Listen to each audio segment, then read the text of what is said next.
ทงกุลาเหอะอิชิยานเอามาสั่นเอาก็ใช้หนังสักทีครับโอ้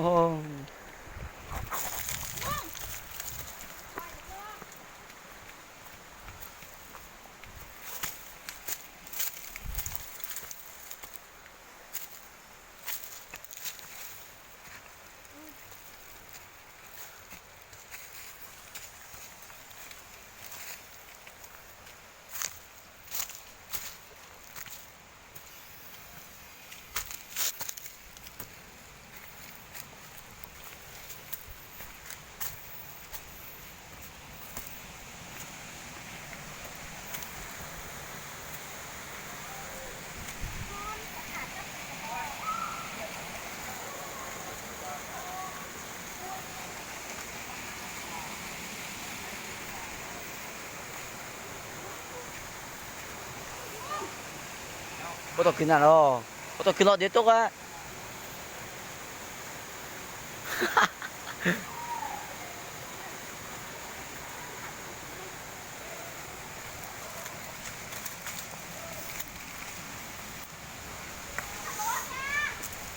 อ๋อ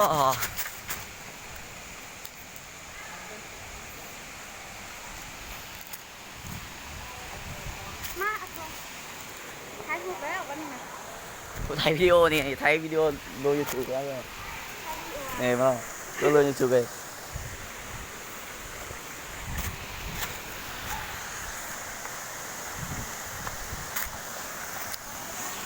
จังใดเป็นจังใด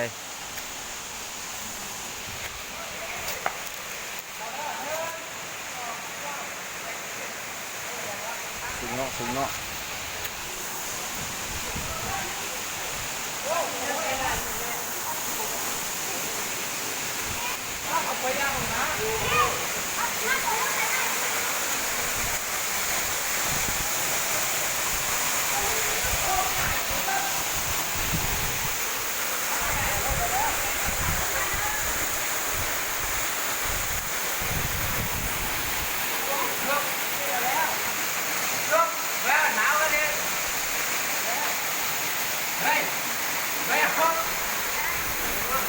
เฮ้ยดีๆเนอะก็เขา YouTube เด้อ